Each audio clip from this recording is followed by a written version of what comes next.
अस्सलाम वालेकुम, मैं हूं गुलाम मुस्तफ़ा। आप देखें हैं BN उर्दू। साबिक army chief general Qamar Javed Bajwa के रिटायर होते ही नून लीग ने अपना रंग दिखाना शुरू कर दिया है। अवारी होटल लाहौर के अंदर एक कॉन्फ्रेंस हुई जो कि आसमा जहांगीर कॉन्फ्रेंस कहलाती है और आसमा जहांगीर साहिबा की याद में करवाई जाती है। उस कॉन्फ्रेंस के अंदर आर्मी के खिलाफ नारेबाजी की गई, आर्मी के खिलाफ जो आर्मी की लीडरशिप है उसके खिलाफ नारेबाजी की गई। तो उस कॉन्फ्रेंस के अंदर वजीर खारजा बिलावल भुट्टो जरदारी भी मौजूद थे। उस कॉन्फ्रेंस के अंदर तब के वजीर कानून आजम नज़ीर तारड़ भी मौजूद थे, अख्तर मेंगल भी मौजूद थे। तो तब जो नारेबाजी करने वाले थे उनका ये मुतालबा था कि अली वजीर को रिहा किया जाए। तो तब जो वहाँ पे वजीर खारजा वफाकी हुकूमत के जो वजीर खारजा बिलावल भुट्टो जरदारी हैं वो तब वहाँ मौजूद थे और उन्होंने अपनी तकरीर के दौरान जब नारेबाजी हुई तो उनका कहना था कि आप ये नारेबाजी और मुतालबा उनके सामने जाके करें जो उन्हें रिहा कर सकते हैं। यानी कि उन्होंने इशारतन उन्हें GHQ के सामने एहतजाज करने का कहा और आर्मी के सामने एहतजाज करने का कहा कि अगर आप अली वजीर को रिहा करवाना चाहते हैं तो आप उनके सामने जाकर एहतजाज करें जो उन्हें रिहा कर सकते हैं। उसके बाद आर्मी की तरफ से, एस्टेब्लिशमेंट की तरफ से बहुत ही शदीद रद्द अमल इस पर सामने आया, जिसके बाद आजम नज़ीर तारड़ साहब से जबरन इस्तीफ़ा ले लिया गया। बिलावल भुट्टो जरदारी ने शर्मिंदगी का इजहार करते हुए बयान जारी किया कि मुझे ऐसा नहीं कहना चाहिए था, मैं वफाक का नुमाइंदा था, मुझसे गलती हो गई, तो मुझसे ऐसा नहीं कहना चाहिए था। जब शदीद दबाव आया तो उन्हें बयान भी देना पड़ा, आजम नज़ीर तारड़ से इस्तीफा भी लेना पड़ा, लेकिन उनका इस्तीफा मंजूर नहीं किया गया था, सिर्फ उनसे इस्तीफा लिया गया था। तो अब जबकि जो जनरल कमर जावेद बाजवा हैं वो रिटायर हो चुके हैं, तो उनके रिटायर होते ही अगले दिन ही जो वफाकी काबीना का एक वफ्द आजम नज़ीर तारड़ साहब के घर पहुंचा और उनसे कहा गया कि वजीर आजम ने आपका इस्तीफा नामंजूर कर दिया है और आप अपने ओहदे का चार्ज दोबारा संभालें। तो ये होता है कुर्सी की पावर। जब एक बंदा जब तक कुर्सी पर रहता है तो उसके हुक्म कैसे माने जाते हैं, पूरी हुकूमत हिल कर रह जाती है। और जैसे ही वो अपनी कुर्सी से हट गए तो तब नून लीग ने अपना रंग दिखाया और अपने एक वजीर जो हैं उन्हें भी दोबारा उन्होंने अपने ओहदे पर मुकर्रर कर दिया, उन्होंने बहाल कर दिया गया। दूसरी तरफ इलेक्शन कमीशन जो कि इमरान खान साहब जब भी कोई ऐलान करते हैं, इमरान खान साहब जब भी इलेक्शन का कहते हैं तो उनका जो तर्जमान है उसकी जानिब से बहुत शदीद और फौरन ही रद्द अमल सामने आ जाता है। इमरान खान यानी कि जो इलेक्शन कमीशन है वो नून लीग की बी पार्टी है और वो फौरन अपना रद्द अमल सामने ले आती है। तो ऐसे ही हुआ जब पिंडी के अंदर इमरान खान साहब ने पंजाब और KP की असम्बली तहलील करने का कहा तो फौरन ही इलेक्शन कमीशन की जानिब से रद्द अमल सामने आया और उनके तर्जमान ने कहा कि अगर पंजाब और KP की असम्बली तहलील कर दी जाती है और इस्तीफे दिए जाते हैं तो हम जनरल इलेक्शन में नहीं जाएंगे बल्कि हम बाई इलेक्शन करवाएंगे और KP के और पंजाब असम्बली के बाई इलेक्शन करवा दिए जाएंगे और जो सिंध और बलोचिस्तान असम्बली से इस्तीफे दिए जाएंगे तो वहाँ भी बाई इलेक्शन करवा दिए जाएंगे। तो जैसे ये बयान सामने आया तो उसके बाद जो तर्जमान थे हारून शाहनवारी उनको उनके ओहदे से हटा दिया गया क्योंकि उन्होंने बगैर किसी के इजाज़त के, बगैर चीफ ऑफ इलेक्शन कमीशन की इजाज़त के ये बयान जारी किया था।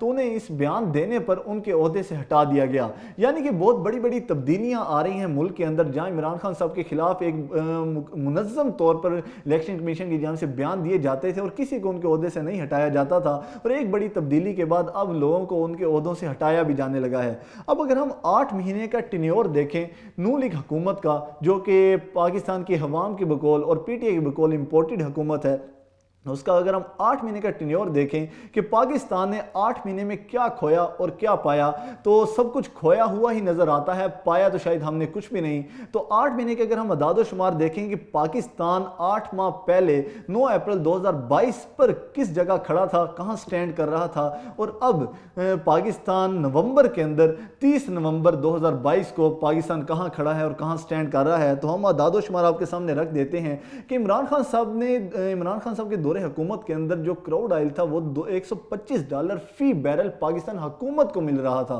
तो तब भी पाकिस्तान हुकूमत उसे पाकिस्तानी अवाम को 149 रुपए फी लीटर सेल कर रही थी। तो अब जो क्रूड ऑयल है वो आलमी मार्केट के अंदर $50 गिरकर $75 फी बैरल तक पहुंच चुका है। लेकिन पाकिस्तानी कौम को अभी भी तेल इमरान खान साहब के दौरे हुकूमत से भी कई गुना ज़्यादा महंगा 225 रुपये फी लीटर फरोख्त किया जा रहा है। तो जो इमरान खान साहब पे ब्लेम किया जाता है कि इमरान खान साहब ने बहुत ज़्यादा महंगाई की, तो वो अगर इम्पोर्टेड हुकूमत का चेहरा देख लें तो उन्हें सब कुछ समझ आ जाएगा। तब इमरान खान साहब ने, तब जबकि $125 फी बैरल क्रूड ऑयल था, तो तब इमरान खान साहब ने पाकिस्तान की मीशत को देखते हुए, चूंकि पाकिस्तान को हमेशा डॉलर्स की कमी रहती है, तो इमरान खान साहब ने पाकिस्तान की मीशत को देखते हुए ये डिसीजन लिया कि हमें अमेरिकन ब्लॉक से निकलकर रशियन ब्लॉक में जाते हुए रशिया से तेल परचेज करना चाहिए, क्योंकि रशिया पाकिस्तान को 30% कम कीमत पर तेल ऑफर कर रहा था। यानी कि उस टाइम अगर $125 फी बैरल आलमी रेट था, तो रशिया पाकिस्तान को $88 फी बैरल रेट ऑफर कर रहा था कि आप हमसे इस रेट पर तेल परचेज कर लें। तो इमरान खान साहब ने डिसीजन किया कि वो रशिया से तेल परचेज करेंगे, लेकिन ये बात शायद अमेरिका को पसंद नहीं आई और इंपोर्टेड हुकूमत जो कि अमेरिका की पैरोकार है उसे भी पसंद नहीं आई, और उन्होंने तरीके अदम एतमाद के तहत इमरान खान साहब को उनके ओहदे से हटा दिया, और ये फैसला ना हो सका और ना ही ये मुआहिदा हो सका और ना ही पाकिस्तानी कौम को सस्ता तेल मिल सका। उसके बाद अगर हम बात करें पाकिस्तानी मईशत की, तो पाकिस्तान का जो इस टाइम जो ज़र मुबादला है वो इंतहाई कम हो चुका है, वो जो एक रेड लाइन होती है उससे भी कम हो चुका है, और पाकिस्तान को मार्च तक 5 से 6 अरब डॉलर दरकार हैं, जो कि अगर यही हुकूमत रहती है तो फिर तो पाकिस्तान किसी भी सूरत उसको अरेंज नहीं कर पाएगा, क्योंकि इस हुकूमत के होते हुए कोई भी पाकिस्तान का दोस्त मुल्क, चाहे वो चाइना है, चाहे वो सऊदी अरब है, कोई भी पाकिस्तान की मदद करने को तैयार नहीं है। हाँ, अगर इलेक्शंस हो जाते हैं और कोई भी हुकूमत आती है और 5 साल का मैंडेट लेकर आती है, तो उसके साथ अगर कोई मुआहिदे हो जाएं तो और बात है, लेकिन इस हुकूमत के होते हुए 5 से 6 अरब डॉलर मार्च तक अरेंज करना बहुत ही मुश्किल है। और अगर हम इसी तरह टेक्सटाइल की बात करें, तो इमरान खान साहब के दौरे हुकूमत के अंदर टेक्सटाइल अपनी फुल पोटेंशियल पर काम कर रही थी। जो स्किल लेबर थी उसकी कमी होती जा रही थी, क्योंकि लेबर बहुत ज़्यादा डिमांड की जा रही थी टेक्सटाइल इंडस्ट्री की जानिब से। जो इंडस्ट्री एक शिफ्ट में काम करती थी वो 3-3 शिफ्ट्स में काम कर रही थी और पाकिस्तानी अवाम को रोज़गार मिल रहा था। अब वो 60 से ज़ायद% जो इंडस्ट्री है टेक्सटाइल की वो बंद हो चुकी है, उनके पास कारोबार नहीं है, 50 लाख से ज़्यादा लोग बेरोज़गार हो चुके हैं। पाकिस्तान की तरीक की सबसे ज़्यादा जो एक्सपोर्ट वो भी इमरान खान साहब के दौरे हुकूमत में हुई, जो कि 33 अरब डॉलर थी। अब वो मज़ीद कम होते होते होते अब तो उसके दादोशुमार ही बहुत वीक हो चुके हैं, जो कि इमरान खान साहब के दौरे हुकूमत से आधे भी नहीं रह गए, क्योंकि आपकी इंडस्ट्री बंद होगी, आपकी टेक्सटाइल बंद होगी, आपकी इंपोर्ट करने वाली जो इंडस्ट्रीज हैं वो खसारे में जा रही हैं, तो पाकिस्तान की इंपोर्ट बहुत ज़्यादा गिर चुकी है।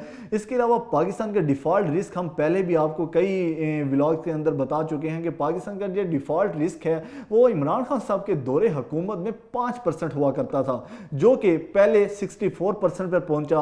अब क्योंकि दिनों ही दिनों में वो बढ़ता जा रहा है, तो फिर वो 75% पे पहुंचा, और अब जबकि हम ये आपसे बात कर रहे हैं तो पाकिस्तान का जो डिफ़ॉल्ट रिस्क है वो 90% तक पहुंच चुका है। यानी कि जो इमरान खान साहब के दौरे हुकूमत के अंदर पाकिस्तान के डिफ़ॉल्ट करने के चांसेस 5% हुआ करते थे, वो अब 90% तक हो चुके हैं। तो ये इमरान खान साहब के दौरे हुकूमत से इंपोर्टेड दौरे हुकूमत तक का हाल अहवाल है। ये हालत कर दी है इंपोर्टेड हुकूमत ने। ये इंपोर्टेड हुकूमत ने पाकिस्तान के अंदर, पाकिस्तान के साथ 8 माह के साथ अंदर पाकिस्तान के साथ जो इन्होंने किया है वो आपके सामने हमने रखा। तो इसमें ना इंपोर्टेड हुकूमत का भी बहुत ज़्यादा हिस्सा है और उनको लाने वालों का भी इसमें बहुत ज़्यादा हिस्सा है। अब चूंकि न्यू शुरुआत हो चुकी हैं, न्यू लीडरशिप आ चुकी है, न्यू एस्टेब्लिशमेंट आ चुकी है, तो पाकिस्तान के लिए हम दुआ गो हैं कि अल्लाह पाक बेहतरी लाए। पाकिस्तान के लिए अच्छे इक़दाम होने चाहिए। बहुत सारी ऐसी चीज़ें हैं जिन्हें रिवाइंड करने की ज़रूरत है, तो अल्लाह पाक पाकिस्तान को हामी और नासिर हो। पाकिस्तान जिंदाबाद। मिलते हैं नेक्स्ट व्लॉग के अंदर, तब तक के लिए अल्लाह।